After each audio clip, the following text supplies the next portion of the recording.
con dos de la misma celda o del mismo andén, con dos que alcancen el tope de la subasta, con dos que bailen sin casa en el mismo tren, con dos que resulten ser misma casta, con dos que entre tantos ecos se digan quién, con dos que se nos parezcan en la canasta, con dos que tengan el alma como de cien, con dos que se quieran bien, con dos que se quieran bien,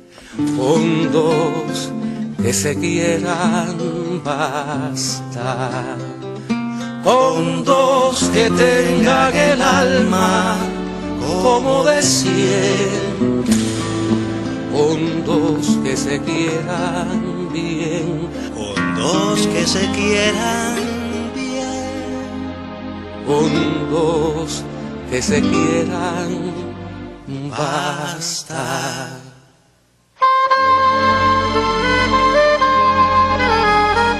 Muy buenas noches, estamos en Con Dos que se quieran, aquí en Quinta Avenida y calle 32, en el barrio de Miramar, en los maravillosos estudios Abdala.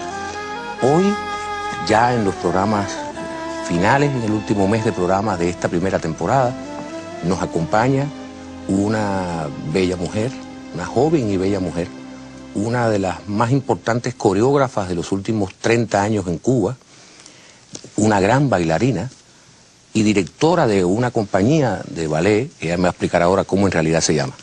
Pero yo debo decir su nombre, y ella es Liz Alfonso. Gracias, Liz, mi amor. Ay, gracias. a ti, mi corazón. Gracias por aceptar venir y por formar parte de este grupo, de este último mes de Con Dos que se quieran, este último mes de esta primera temporada. Se está usando mucho eso de la temporada, la primera, temporada, la segunda temporada.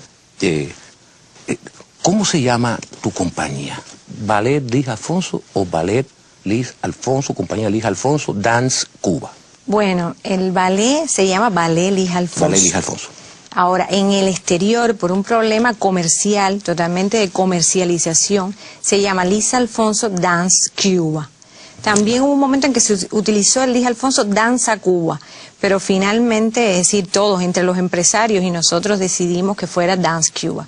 Pero si aquí teníamos que hablar del ballet Liz Alfonso. Del ballet Liz Alfonso, por supuesto. Ya. Bueno, cuando yo pienso en ti, cuando yo te veo, cuando hemos compartido alguna vez escenario, yo no bailando, no soy tan atrevido, estando yo ahí cantando y ha estado tu compañía, yo siempre te miro y yo veo una persona de mucho rigor, de mucho esfuerzo. O sea, tú te esfuerzas, eres muy rigurosa, y en un documental, por cierto, maravillosamente bien hecho, que le hicieron unos canadienses y que las personas de tu compañía tuvieron la gentileza de hacerme llegar y que lo vi, lo disfruté. Ahí tú dices que tú eres muy dura, que eres muy dura aquí y que eres muy dura en el rigor que tú llevas la compañía. ¿Tú crees que el éxito de tu compañía tiene que ver con esa manera con la que tú la manejas? Yo pienso que el éxito está en que el que persevera triunfa. Y con mucho de empeño, con mucho de no aceptar el no por respuesta, con mucho de esa dedicación, de ese rigor, de ese profesionalismo, es que se puede llegar a conquistar un sueño. Porque al final, tener el ballet Liz Alfonso era un sueño en mi vida, un sueño que se logró. Y yo pienso que todo parte de ahí. Si tú no te esfuerzas para tocar bien la guitarra, si tú no tienes rigor en tu vida, no la puedes tocar. Si tú no te esfuerzas para tocar el piano o para hacer una brillante composición, no lo puedes hacer, por supuesto. En todo eso juega también un papel fundamental el talento, con el que yo creo que se nace. Por el camino se va cultivando, pero tienes que nacer con él. El que no tiene talento, no lo tiene. Y pienso también que las personas todas tienen un talento específico para algo, lo que a veces lo pueden desarrollar y otras veces no. A mí me encanta ese criterio. Pero indiscutiblemente lo que vayas a hacer, hazlo bien, ¿Por qué? Porque cada uno necesita del otro para poder vivir. En este caso, en la compañía lo ves por todas partes, es decir, necesitas del vestuarista, del coreógrafo, del bailarín, del músico, del compositor, del que está en la oficina, necesitas de todo el mundo, necesitas crear alrededor tuyo una familia que tenga un objetivo igual que es el de llegar a un peldaño de la escalera X. Y digamos que yo soy como el timonel del barco, o el capitán. Se están corriendo para acá, ojo, otra vez vamos al centro. Se están corriendo para allá, ojo, otra vez vamos al centro. ¿Qué es lo que queremos? No llegar allí, ajá, pero vamos a buscar cuál es el mejor camino. ¿Cuántos integrantes tiene, por ejemplo, el ballet? 75 aproximadamente entre todos, es decir, todos, personal de oficina, personal, músicos, administración, exacto. Todos, los más somos los artistas, mayoría somos los artistas. Vaya, pero mi pregunta es juguetona.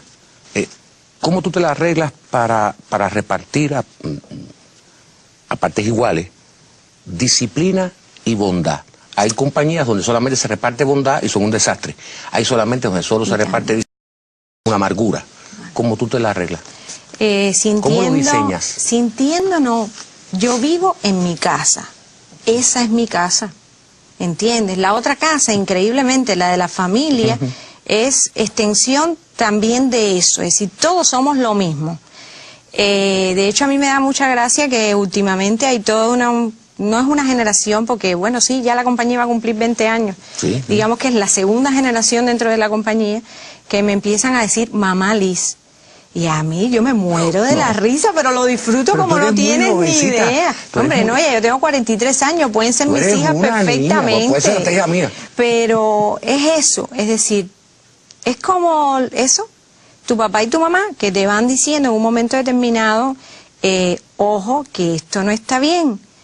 Y después te dan un beso, porque por encima de todo el amor se impone. Y tú y yo sabemos lo que es el amor, del amor que estoy hablando. Claro. Es decir, tú no decides nada, no eres tú quien lo está decidiendo.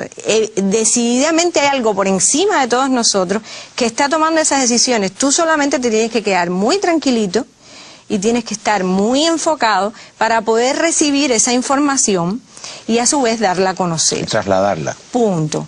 Y siempre habrá quien la reciba con beneplácito y siempre habrá quien no. A veces tienes que dar un cocotazo, estoy hablando en sentido figurado, por supuesto. Otras veces tienes que decir una mala palabra, porque una mala palabra en su momento adecuado es muy necesaria. O dar un taconazo. Exacto, lo que sea, ¿entiendes? Un momento, ponerte muy fuerte, sí, ponerte muy fuerte en determinados momentos. Y en otros momentos no te alcanzan los brazos del alma para poderlos abrazar a todos. Y estoy hablando de todos, desde el que limpia hasta el primer bailarín, para poderlos abrazar a todos y agradecerles no el regalo que me están haciendo a mí, el regalo que le están haciendo a todos, a ellos mismos, para su vida y a todas las personas que van a disfrutar de lo que nosotros hacemos o a todas las personas que llevan a su niños, donde esos niños están recibiendo una educación, digo yo que es tan importante porque también reciben de esa disciplina, de ese rigor, de esa enseñanza artística en la que está la danza, pero está la música, pero está la estética y reciben sobre todo esa cuota inagotable de amor infinito. Bueno, tú en un momento determinado, mientras me explicabas esto, me hablabas de una fuerza superior que guía, que traslada. ¿Puedo inferir que tú estás adscrita a alguna religión en específico? Yo creo en Dios, yo creo que existe, que es esa fuerza infinita que nos carga sobre sus hombros en los momentos difíciles en que necesitamos un apoyo, en que necesitamos una guía, en que necesitamos un sostén para poder seguir adelante. Y creo que sobre todo de él emana el amor. El Dios compasivo, no el Dios castigador y... No, eso no existe.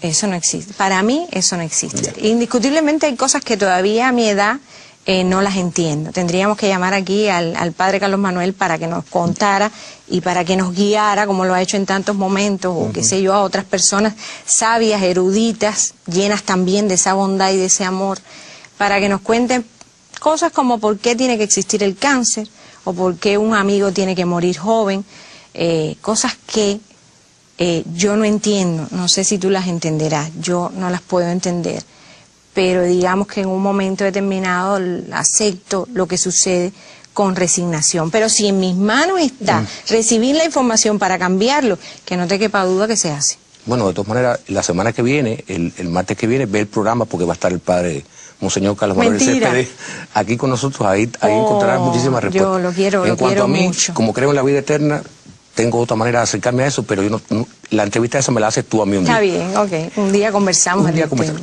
Cuando tú me hablabas de tu casa también, de tu casa, la compañía de tu casa, yo quiero decirle a los televidentes que es absolutamente cierto, porque cuando yo empecé a buscarte para invitarte al programa, hablé con tu mamá, que por cierto es un encanto y aprovecho para decirlo. Conversamos muchísimo por teléfono y me dijo, tienes que llamarla ya. Llámala ya con Nuria, con la gente que trabaja allá en la... ¿Cómo se llama tu secretaria? Con Nancy y con Luli. Nancy y Lizzy, ¿no? Lizzy. Sí, habla con ellas porque ella aquí viene ya por la noche, ya muy cansada, tiene que llamar aquí como a las 10 de la noche. Yo quisiera que tú me hablaras de tu familia, de tus padres y de si tienes hermanos, no lo sé. No, soy única hija. Mi familia se compone de mi papá y mi mamá. Mi papá ya no vive en Cuba hace algunos años, pero sigue siendo mi querido ¿Sigue papá. siendo tu papá? Un hombre maravilloso. Mi tío, un amigo muy cercano de mi papá, al que yo adoro también y al que le debo mucho, mi tío Carlos, al que le debo mucho de mi vida. Mi tía Teri, que vive en los Estados Unidos desde antes de que yo naciera, desde que estaba en la barriguita de mi mamá. Pero tú sabes, siempre hemos estado tan unidas, pese a los de la política que han sido horribles y siguen siendo horribles y estresantes entre los dos países, siempre ha sido una parte muy importante de mi vida, hermana de mi mamá. Ah, bueno, pero por ahí viene un problema sanguíneo. Hermana de mi mamá. Y mis abuelos que se dedicaron por completo a mí, ya no están conmigo, pero digo que siempre me acompañan donde quiera que yo voy, los dos, mi abuela y mi abuelo, pero especialmente mi abuela, que era profesora de literatura y español, y fue la persona que digamos que me acercó al mundo, por supuesto al mundo maravilloso de los libros, de la lectura, y que se dedicaron todos en cuerpo y alma a que la niña pudiera lograr su sueño de ser bailarina, de estudiar ballet. ¿Tú sigues viviendo con tu mamá? Sí, siempre voy a vivir con mi mamá. Siempre mi mamá va a estar conmigo. Eso. Siempre va a estar contigo. Yo quiero hablar de la niña que quería estudiar ballet clásico y logró matricular en el I-19. ¿Cuándo es que tú te das cuenta? Frente a un espejo, sonó una música en la radio. ¿Cómo fue que tú dijiste, si esto yo lo muevo así y hago así, así, ocurre esto? Esta sensación de bienestar, de placer que yo siento. ¿Cuándo tú lo descubriste eso? ¿Con qué edad? Dice mi mamá que desde que era muy pequeñita, que ella me cargaba para mecerme, ¿no?, para dormir, y que, por ejemplo, si yo sentía una música en la televisión o en la radio, pam, me bajaba, ella me tenía que poner en el piso, yo bailaba y cuando se acababa volvía a subir y me incorporaba, si era dormir, a dormir, si era leer, a leer. Pero era un movimiento como espontano, un movimiento espontáneo del cuerpo, o tú tenías ya tus pasos muy particulares. No, sí, bueno, era a lo que saliera, me imagino yo. Ya después con el tiempo, sí, desde muy pequeñita hacía coreografía. De hecho, yo a los 7 años tuve un premio pionerito, ¿sabes? Que cuando íbamos a los concursos de pionero y todas esas cosas, y yo ponía a todos los niños de mi aula a bailar, era normal, ¿entiendes? Yo era la bailarina del grupo y la coreógrafa desde chiquitica. A los 4 años me llevaron a ver el primer ballet, que fue Copelia, y lo hizo Loy Parabujo. La tuvimos invitada aquí en el programa también. Sí, un programa bello, programa bello. Recuerdo, lo vi, lo disfruté. Y ya desde ese momento yo también dije, tú sabes, fue como una decisión, ¿es esto? Es esto lo que o nada. Esto o nada. Esto o sí, nada. Tú eres muy terminante, no sé cómo, esto. Primero me dijiste, no acepto un no. El no por respuesta. No acepto un no por respuesta, y después me dijiste, esto o nada. Esto o nada. Eso va dando un poco las periodistas que están aquí, que trabajan con nosotros, que vayan apuntando el título de la entrevista. O esto claro, o nada. fíjate, si me explican el no y me convencen, ojo, sí. Es decir, pero me tengo que convencerme de lo que me están diciendo. Sí, pero el no siempre es muy difícil de explicar. A veces más que otro. A ver, tú llegas a el I-19 porque tú querías ser bailarina clásica. A mí me suspenden cuando voy a entrar en la prueba de el I-19. Me suspenden en la primera prueba porque yo no tenía condiciones físicas para ser bailarina. ¿Por qué no tenías condiciones físicas? Y mi mamá me lleva a ver a Laura Alonso, que es la primera persona que me ve así y me dice, Espérate, Liz. no tienes empeine. No. Allá. No tiene extensiones.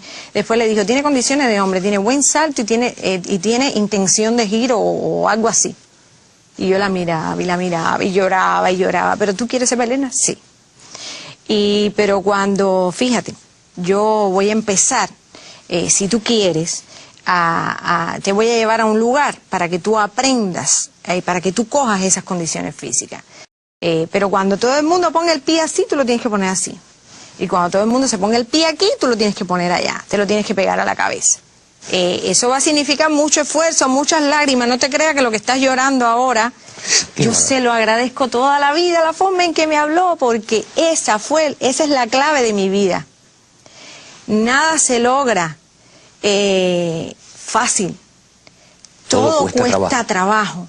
Pero además, mientras más trabajo te cueste, más lo disfrutas. Y yo pienso que esa es la clave de mi vida. Y me la enseñó Laura Alonso. Y se lo agradezco hasta el día de hoy y se lo agradeceré toda la vida. Incluso posteriormente, es decir, yo logro entrar a I-19 después. Y cuando suspendo el pase de nivel de 5º año igual, me dicen que me van a mandar a estudiar coreografía en la Unión Soviética, pero mi plaza nunca llegó, o mejor dicho, se la dieron a otra persona. Ahí vino un cambio en la vida, otro cambio de los tantos que ha habido, siempre con el mismo objetivo, llegar a lo mismo. Llegar aquí. Yo quería ser coreógrafa, primero bailarina y coreógrafa y después coreógrafa, y tener una agrupación. Y entonces ahí, bueno, estudié en el preuniversitario en Saúl Delgado, maravilloso. De pronto el espectro hizo así, se me abrió como no tienes ni idea.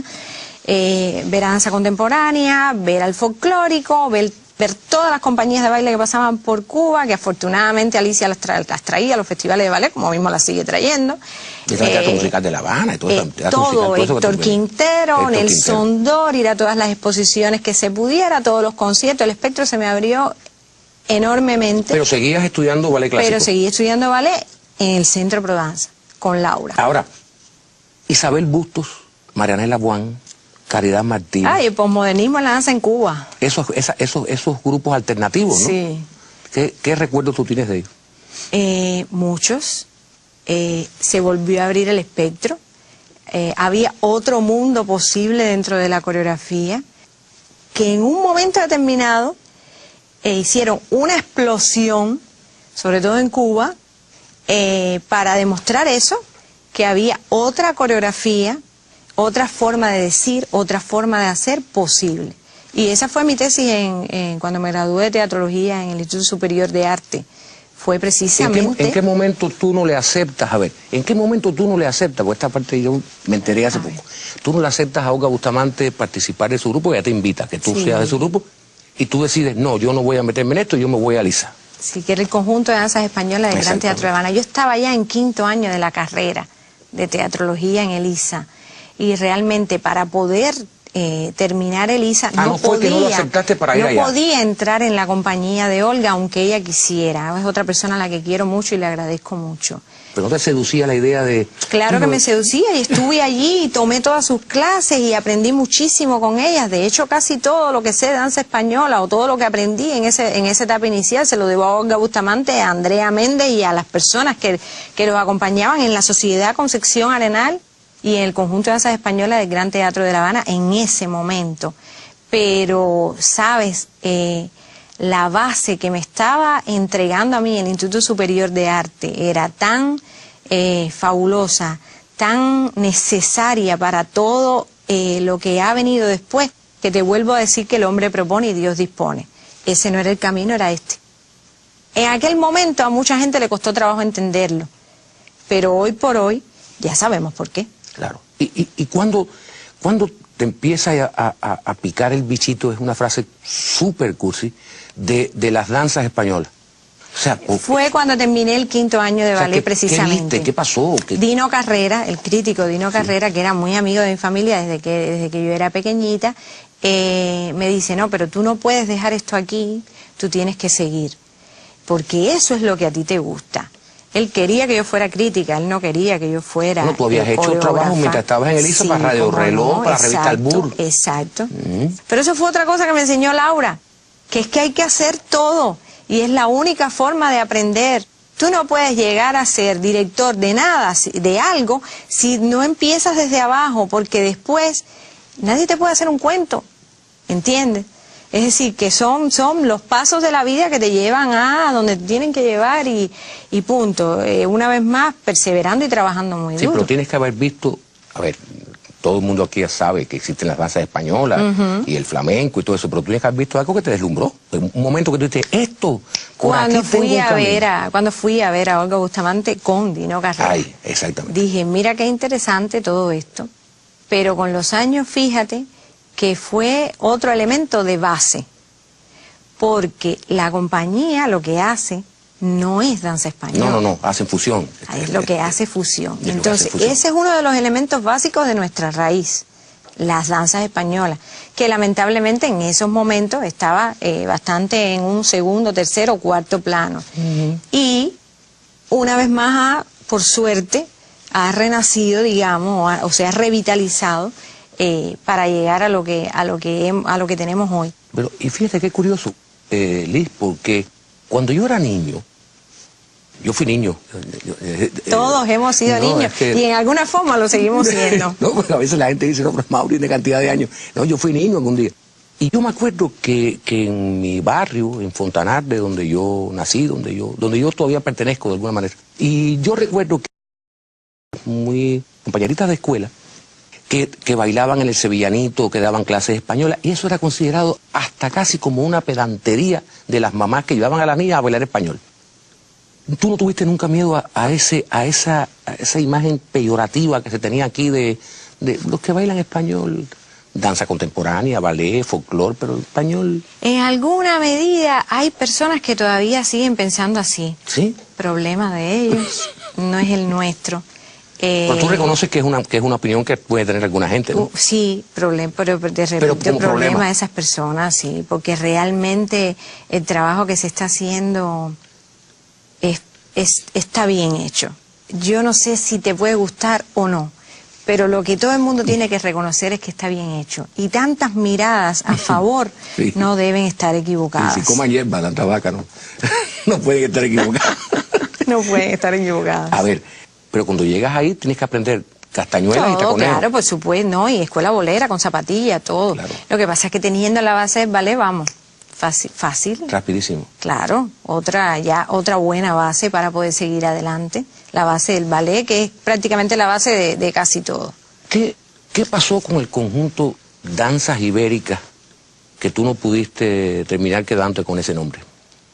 Bueno, cuando yo me fui a trabajar a Prodanza, cuando terminé en el Instituto Superior de Arte la carrera de teatrología, en ese momento Laura me dice, Liz, quiero que vayas a dirigir los talleres vocacionales del Gran Teatro de La Habana, que eran danza española, actuación y ballet.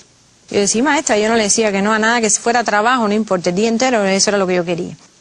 Y entonces allí me doy cuenta que había muchas muchachas que tenían talento y que simplemente no pasaba nada con ellas. Cuando ya tenían una determinada edad tenían que abandonar el baile y entonces yo le pido a Laura, le digo, yo quiero hacer una agrupación. Todavía existía el Conjunto de Danza Española también. Le digo, Laura, yo quiero hacer una agrupación. Y Laura me dice, bueno, Liz, no te puedo apoyar desde el punto de vista material, no te puedo apoyar, pero desde el punto de vista espiritual sí, si tú crees que están creadas las condiciones para hacerla, hazla. Y así es como hacemos danzas ibéricas, y esa es la génesis de lo que es hoy el Ballet Liz Alfonso. Incluso yo cuento los 20 años de la compañía a partir del surgimiento de danzas ibéricas, porque somos los mismos, es la misma cabeza, son la misma gente. Y cuando en un momento determinado yo decido declararnos como una compañía independiente. Imagínate tú, independiente en Cuba. ¿En el año 92. Periodo especial. Si mal no recuerdo. Sí, pleno periodo. Bueno, pleno no, empezaba el periodo especial. Fue el año que se empezó a poner bien duro. Crudo y duro. Y fue, imagínate, fue una vorágine aquello porque fue la debacle, porque gran parte del grupo se fue al Conjunto de Danza Española del Gran Teatro de La Habana, otra parte se quedó conmigo, el grupo musical completo se fue, pero nosotros nos mantuvimos trabajando, y mira, ahí está, porque supuestamente no íbamos a ningún lugar. Y por eso no pudimos conservar el nombre de Danzas Ibéricas, porque Laura lo tenía, por supuesto, como un nombre de la propiedad del Centro un nombre Prodanza. registrado. Exactamente. Claro, estaba registrado por ahí. Exactamente, lamentablemente. Si hubiera sido yo, hubiera dicho, váyanse con el nombre. Y al final, después tratamos de ponerle... O sea, si hubiera sido tú, Laura, quiero decir. Sí, hubiera dicho, váyanse con decir, sigan su camino, eso no tiene nada que ver, los caminos son muchos y todos conducen a Roma. Y bueno, a partir de ese momento, primero le pusimos ballet español de La Habana. Después ya entonces surgió como tal del conjunto de danzas españolas el Ballet Español de La Habana, que se conoce hoy. Y por último, una de las bailarinas también dijo, mire, maestra, yo pienso que lo mejor es ponerle su nombre, porque es el único que nadie le va a poder poner. Y dije, no es mala idea, vamos a ponerle Valelis Alfonso. ¿Y registraste el nombre tú? Sí, y siempre usamos el nombre de ballet como un nombre genérico. Y por eso fíjate que en el exterior se le llama Danza Cuba, porque ya eso tenía que ver con la génesis de lo que venía fomentándose en esa base, que en un principio fue cultivar las danzas del folclore español tal cual, es decir, reproducirlas, y después se convirtió en, si nosotros tenemos una escuela cubana de ballet tan fabulosa, comprobada en el mundo entero, no tengo que hablar de sus resultados porque los estamos viviendo y viendo cada día en nuestra vida. Si nosotros tenemos un teatro con unos directores de teatro y unos actores como los que tenemos, si nosotros tenemos una historia, una cultura, una tradición de música y de danza popular tan fuerte, ¿para qué vamos a repetir si podemos hacer algo auténtico, algo nuevo y nuestro? Y eso es lo que ha pasado al final, que donde quiera que nos paramos, incluido en España, dicen, son tan nuestras, pero son tan cubanas. Y eso es lo que es. Claro, eso es lo que se llama fusión. Eso es lo que nosotros llamamos fusión. Fusionar una cosa... No solamente fusionar las músicas y las danzas del folclore, los movimientos, a veces el taconeo va por un lado y el torso está haciendo una cosa. Y las manos otra, o la cabeza se está moviendo de otra, las caderas se están moviendo de otra. Es decir, es ese el orgullo de la nacionalidad que nos hace diferentes. Ahora, ¿por qué no hay hombres? ¿Por qué no hay hombres en el Mira, ballet? el que no hubiera hombres fue una decisión desde el principio cuando hicimos la agrupación. A mí me parecía que era muy difícil hacer un espectáculo de 2 horas solamente con mujeres y tuvieras al espectador en el filo del asiento todo el tiempo diciendo cuál va a ser el próximo paso, qué va a ser lo próximo que van a hacer para seguirme teniendo así como me tienen capturado. ¿Entiendes? Esa fue la idea desde el principio. Si me preguntas ahora, te diría que me encantaría, y ya lo he dicho en otras ocasiones, tener una compañía de hombres. Me encantaría que más madres, como algunas ya lo han hecho, se pararan en el frente de la escuela y me dijeran, aquí quiero que lo encamine. ¿Sí? O sea, hay una posibilidad. Sí, cómo no, es que ya nosotros tenemos niños en la escuela, los tenemos. ¿Ya los tienen? Sí, los tenemos. Lo que pasa es que todavía tenemos ese tabú como pueblo de que ser bailarín es ser homosexual, y es un gran error. ¿Tú crees que todavía sí es? Sí, cómo no, Sí, cómo no. Todavía es grande. Hay 2 tabús muy grandes, uno es ese y el otro es el de la raza. Bueno, ahí va también. El otro es el de la raza. Es decir, cada vez que a mí me dicen, ¿por qué no tienes más negros en la compañía? O ¿por qué no tienes más mestizos en la compañía? Yo me insulto. Qué bueno que no te lo pregunté. Porque aquí el que no tiene de Congo tiene de Mandinga y el que no tiene de Carabalí, me perdonan, pero todos en algún momento del árbol genealógico, o casi todos, hemos tenido una influencia de un lado y del otro y hasta del otro. Porque vamos con los chinos, vamos con los árabes, en fin, que tenemos muchas influencias. Y es algo que realmente me molesta mucho, porque para mí todos somos seres humanos, punto.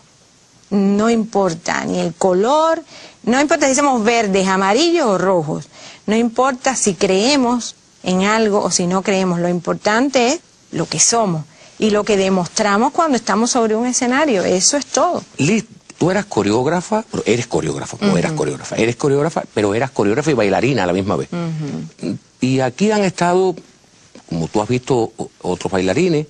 Y sí, la pregunta del retiro es una pregunta que a mí me parece muy complicada, porque, claro, hay una autodefensa del bailarín que dice, no, yo en la coreografía encontré una expansión, no sé cuánto, y no importa, hay que dejar de bailar un día, pero tú eres muy joven todavía. Entonces tú te paras en un tabloncillo y todavía eso funciona perfectamente. Bueno, no yo hay creo. que exagerar. Yo estoy seguro que funcionaría Mira, perfectamente. En mi caso fue una cosa muy diferente. ¿En qué sentido? Nosotros fuimos una compañía independiente durante 9 años. Eso fue un periodo muy difícil de la agrupación. Y en alguna medida todavía lo seguimos Y trabajaron siendo. gratis y todo eso. Sí, lo seguimos Sin haciendo salario, también. sí.